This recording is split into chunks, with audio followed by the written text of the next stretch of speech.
Robin Petrini and senior pitcher Lisa Acamine. Before we start, we have two questions, one from Facebook, one from Twitter. The first one we'll do for Coach Petrini. Could you, and this comes from JWags07, could you explain the art of bunting and its significance in softball? The significance is that you're trying to advance a runner and put runners in scoring position. There are lots of ways to get around that. With lefties now, you have kids that can slap, but with your right-handers, you still do a traditional bunt. And the technique? Technique, the art. Well, the art of it is, just trying to square around and face the pitcher and get the bat on the ball and put the ball in fair territory. Okay, for Lisa, we had one from our Facebook page from your former teammate, Desi Giordano. It says, why are you such a good softball player, and what do you enjoy about it?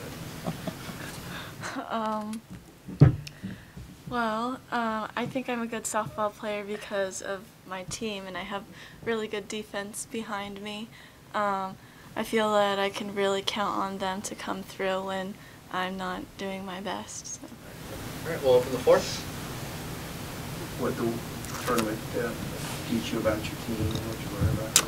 I was surprised that we made some defensive miscues, so that gives us a chance to work on that. And I was surprised also that we didn't hit a little bit better than we did. So those are the two things that we really need to work on. I was pleased with our pitchers for the most part. I thought that Lisa pitched very well while we were down there, and Marissa did a good job defensively. We played very poorly behind her, and Jordan gave us some really good innings. She had one really bad inning, but prior to that, she'd had all really good innings. And so I was pleased with our pitching staff as a whole.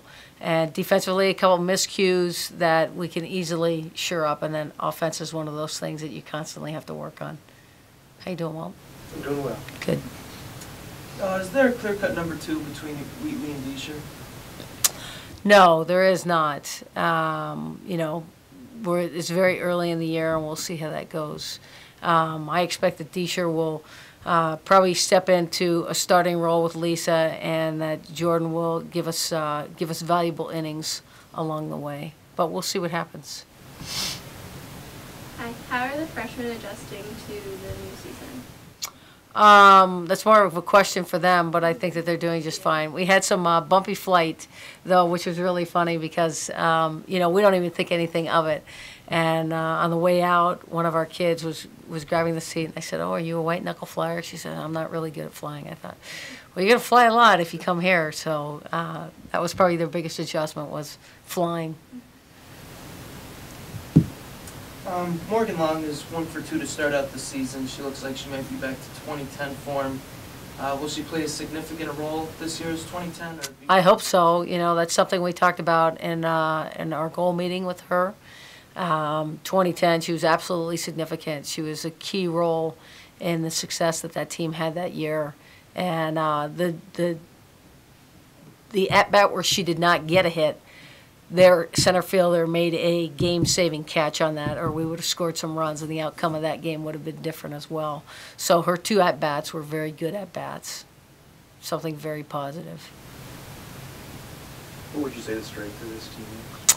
I would say the strength is pitching and defense. That's why I was so surprised that our defense played poorly. Ashley Todd had a lot of trouble, and Alyssa Renwick had trouble that I did not expect. So we spent a little bit of time, and I was sick yesterday, so I'm assuming that Coach Mack did what I asked her to, but we need to put our defense in game-like situations so that they're having to make plays. But the transition from AstroTurf to dirt is so difficult because AstroTurf, you know where the ball's going to bounce and all that stuff. So as soon as we can get on dirt, the better for us. What sort of changes are you making from last season to this season? I don't know that we're making very many changes. We return a pretty veteran group. We need to solidify up third base corner. Ashley Todd really struggled, and if she can't overcome those struggles, we're going to have to find somebody that can play that third base position. Who would be next? We don't know. That's what practice is for. Lisa, we're going to put Lisa at third. Please don't. With a veteran team back and coming off an NCAA tournament appearance, what are your expectations this year? Our expectations are to get back to the NCAAs and compete for Super. And, You know, the difference with this team this year, which was very obvious to me, when we got on the bus Saturday night, the team was really quiet. And that is that they expect the same, and they were very disappointed in themselves. You know, I've had teams in the past that, you know, we struggled and they get on the bus and, you know, no big deal. On Sunday, you know, after the Michigan game, we got on the bus again. It was very quiet. And you know, Michigan's really good. They're firing on all cylinders already. You know, their pitchers aren't where they need them to be, but they came out offensively on fire. And so I actually went to the back of the bus and made the bus laugh because we just needed a break. We'll be fine. We just need to make a couple of adjustments and play a little bit better, and we'll be good.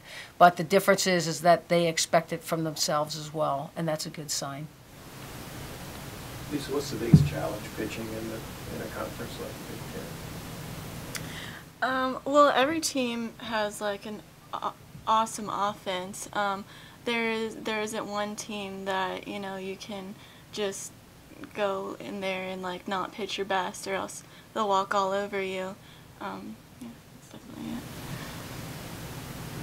What kind of impact has your new facilities made with the program just in the short time that you've been there? It's definitely had a huge impact. Obviously, recruiting is the biggest thing where we see that. But it impacts all of us. The way I best explain it is that our team no longer feels like second-class citizens. When we used to go to the other park, the field was always great, but everything around it was not. And so our kids felt like second-class citizens, and now they feel like first-class citizens. And so there's an air about our team now with this facility that makes a big difference. And it's interesting, we went down to LSU, which is considered the creme de la creme of the facilities. And it's a beautiful stadium. They spent, I would say, probably half of their money on the stadium itself because of the seating and the overhang and the huge glass windows in the press box. And I didn't get a chance to get up there to see how nice it was inside there. But you could see that that's where they spent a lot of their money. And then we went into the team room, or into their building. And ours, I think, is equal, if not better, as a building in and of itself and what it entails and how everything is set up inside of it.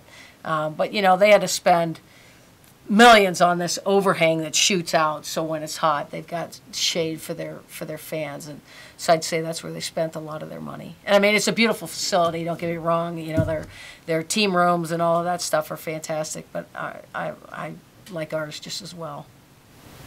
As you mentioned recruiting,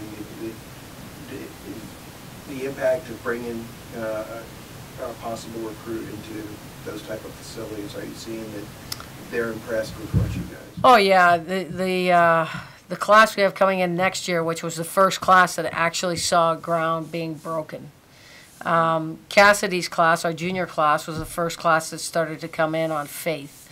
But the class that actually saw ground being broken will be the class that's coming in this next year. And it was, we have a catcher coming in out of California who I think is going to be very, very good. And I was able to take her onto the site and say, I want you to catch right here, you know, with it just being dirt.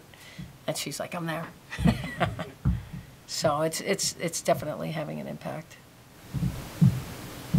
As you said before, Alyssa Renwick has 4 errors, and then Colette, Hatfield, and Sovereign are all hitting below 100. How short is everyone's leash in the lineup? They have to figure it out. You know, those are our best kids, and so they have to figure it out. Renwick has 4 errors? Okay. All 7 errors came on the left side. Yes, I'm well aware of that one. Some of Renwick's errors weren't that significant. There was, you know, she made an error on one ball, but it was the pass ball that happened before that made that play significant. So, you know, errors are, sometimes they're relative and sometimes they're not.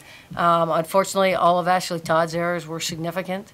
So, you know, sometimes you get away with one and it doesn't hurt you. Same thing with, you know, you get a dribble grounder for an at-bat and you're out, but a runner advances. Well, it wasn't a great at-bat, but somebody advanced on it. So, you know, we are a statistical sport, but you actually have to be there to see what really happened, to see whether that error or that at-bat was significant or not.